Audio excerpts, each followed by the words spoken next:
Alright guys, welcome to another video. Today we're returning to a job we quoted a few weeks ago. It's a VRV4 that was showing an LC14 fault, which is a communications fault between the main PCB and the first inverter. The site was having a few power cuts recently which damaged the boards.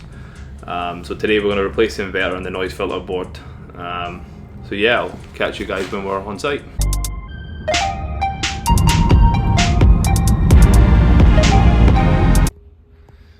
Alright guys, today's call out.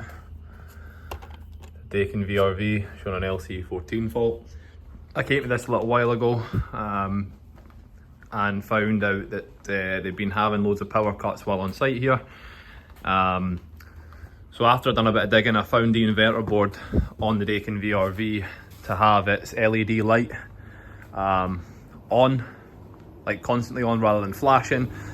And after I'd done a bit of digging, I found the inverter PCB to be faulty, to be damaged from the power cuts. So today, I don't know if you've ever worked on any of these, but this is one of the bigger models here. And the board, I'll take all this off for you, but the board is in behind this panel. You've got another panel and the board is behind. You have to actually, it gets a bit dicey. There's a pipe that comes up the front here and goes along. You have to kind of bend back, but you have to be careful because it's full of refrigerant. So we're gonna take this apart, replace the PCB, flick it back on and see where we go from there.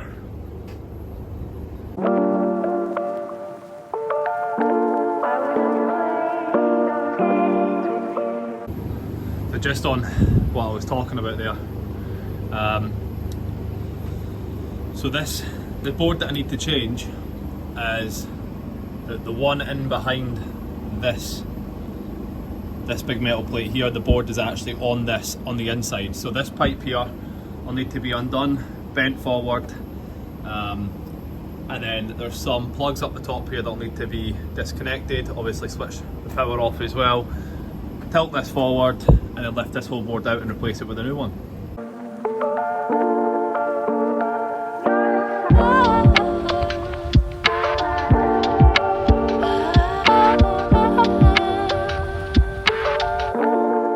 So you can see what I was talking about here. This is the pipe here. You need to bend forward, and in behind here, I don't know if you can see in there, but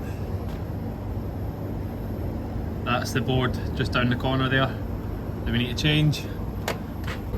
Just a quick insight here to what we're changing. This is the new inverter board. Replace the heatsink on that bit of pipe you saw, the white stuff. And I even got a new noise filter board too.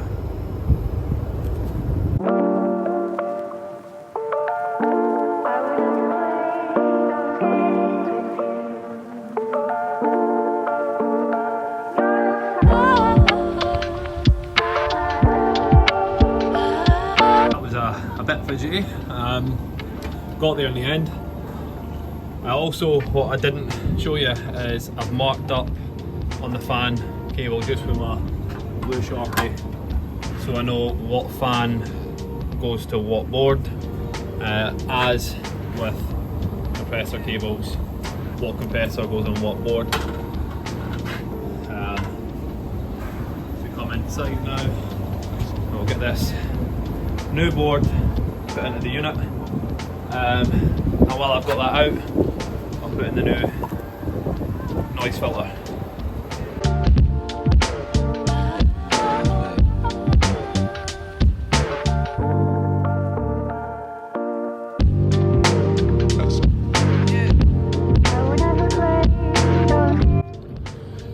That's got the board changed. That didn't go exactly completely to plan.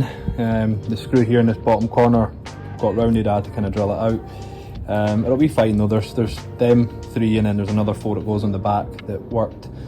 So we've got all the cables kind of changed over. We just need to mind and plug in our compressor when we put the board in.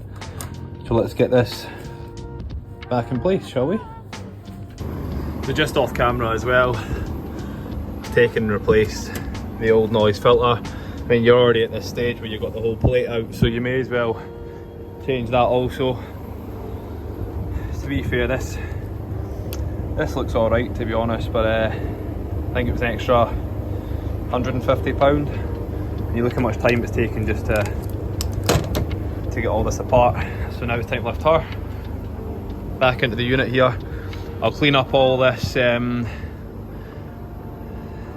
heat sink compound on the back of here, and I'll apply some to the back of the board as well, and we'll go from there.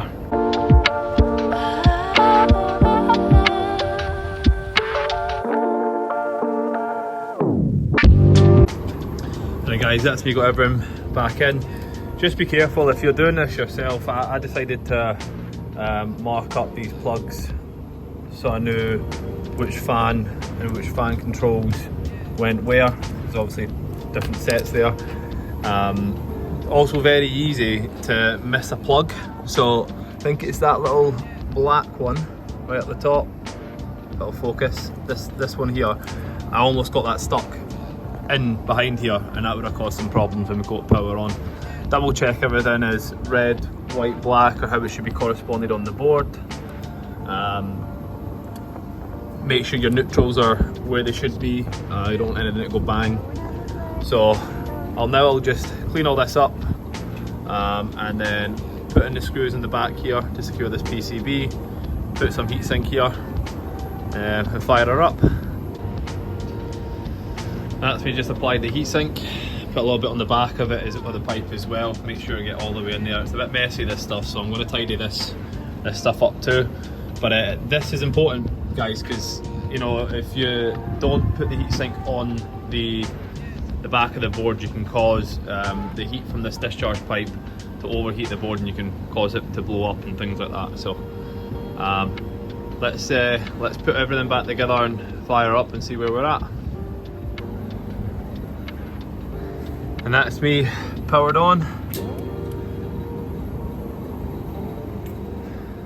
Basically guys, what I'm saying here is if you isolate the unit before you do these quotes, you're switching off the crankcase heater, so you need to make sure the crankcase heater is on and the compressor is warmed up. I actually left the unit on this example though, so that the compressor wouldn't go cold. And there we are, that's me got her powered on. Go around a couple of the other controllers. Yeah, the job itself isn't too bad. I mean, once you get that whole plate out, it's really simple to work on the inverter boards to get them changed, but it's obviously not ideal that you have to strip it down as much as you do. There you go, she's on a preheat just now. So I'll crank this up on heating and cooling and check over everything else to make sure everything's ticking over right.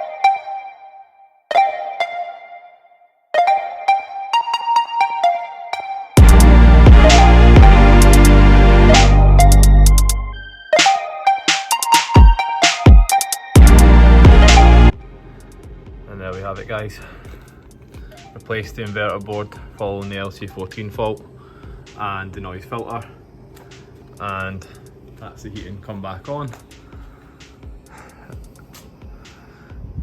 Drop a like if you enjoyed the video. I think it's time now for me to enjoy my little meal deal, and I'll catch up with you in the next one.